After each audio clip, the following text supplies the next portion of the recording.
নমস্কার সবাইকে। আজকে মোহিনী একাদশী, ঠিক আছে। আজকের দিনে যদি কেউ কোনো অসাধ্য জিনিসও চায় তাহলেও সে সেটা পেয়ে যেতে পারে।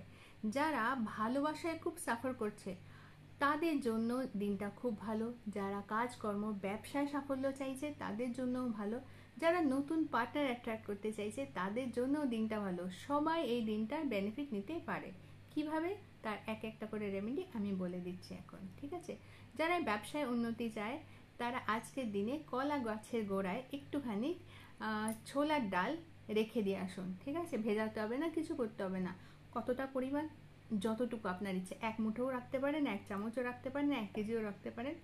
শুধু কোনো কলা গাছের তলায় এটা রেখে দিয়ে চলে আসতে হবে। পিছন ফিরে তাকাবেন না, শুধু এটুকু ছেড়ে দিলেই হবে। যারা পড়াশুনোয় ভালো করতে চায় বা পড়াশুনো রিলেটেড কোনো কম্পিটিটিভ এক্সামের জন্য রেজাল্টে অপেক্ষা করছে বা কোনো ভালো এক্সাম দিতে চলেছে, board exam, any kind of exam, যারা স্টুডেন্টস তাদের জন্য এটা। তারা কি করবে, তারা একটুখানি হলুদ সর্ষে নেবে আর 7 বার মাথার ওপর থেকে ঘোরাবে। ঘুরিয়ে এটাকে কি করবে, কোনো রাধা কৃষ্ণ বা কোনো লক্ষ্মীনারায়ণ মন্দিরের সিঁড়ির বাইরে এটাকে পিছন দিক থেকে ছুঁড়ে চলে আসবে। এবার সাদা সাদা সর্ষে, এটা বলি আমরা হলুদ সর্ষে, সেটা তো ছোটো ছোটো দানা, অল্প একটুখানি কি হয়। এবার ওটাকে ছুঁড়তে গেলে গুঁড়ো গুঁড়ো হয়ে যাবে, তাই মাথার পিছন থেকে ছুঁড়তে হবে যদিও, কিন্তু একটা ছোটো পুটুলি করে দিলেও ওটা হবে, বা 2-4 দানা এমনি ছুঁড়ে ফেললে দিলেও হবে। কিন্তু এই কাজটা করতে হবে যারা স্টুডেন্টস, তাহলে তারা নিজেদের ফিউচারের জন্য একটা স্তম্ভ তৈরি করে দেবে আর আসা নেগেটিভিটিটাও কাটিয়ে দেবে।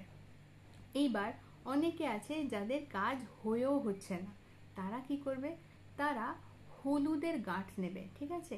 শুকনো হলুদের গাঁট, এই শুকনো হলুদের 3টে, 5টা বা 7টা, যেরকম যার ইচ্ছে বা যেরকম যার মাথায় বলবে, এই 3টে গাঁট নিতে হবে।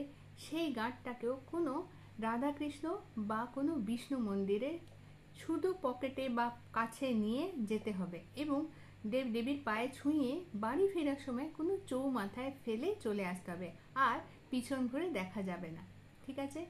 যারা প্রেমে ব্যর্থ বা যাদের ভালোবাসার মধ্যে সেই মিষ্টতা একদম চলে গেছে, এক সময় খুব ভালোবাসা ছিল কিন্তু এখন আর সেই জিনিসটা নেই, সেই টান টান ভাবটা চলে গেছে, তারা কি করবে, তারা আজকের দিনে ফায়দা কি করে তুলবে, আজকে একটা মধু শিশি কিনবে।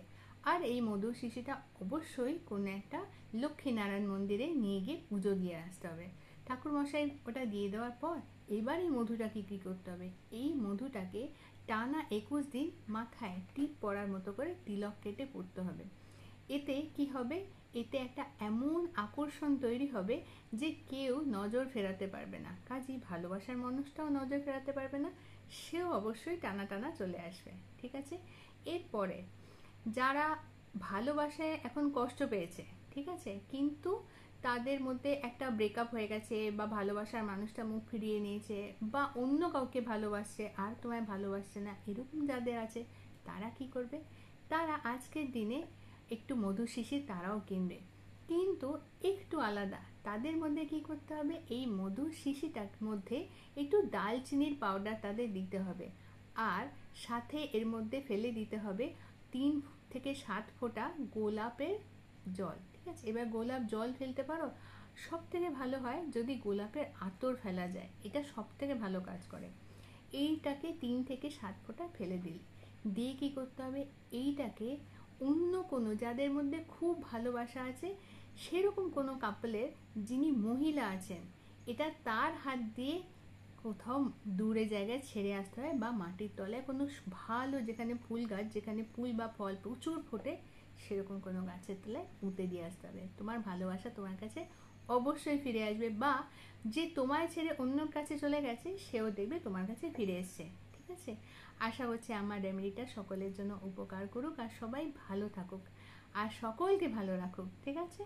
ভালো থাকবে। যদি আমার ভিডিও ভালো লাগে তাহলে লাইক শেয়ার সাবস্ক্রাইব করে দেবে আমার চ্যানেল হিল ডেস্টিনি বাংলা।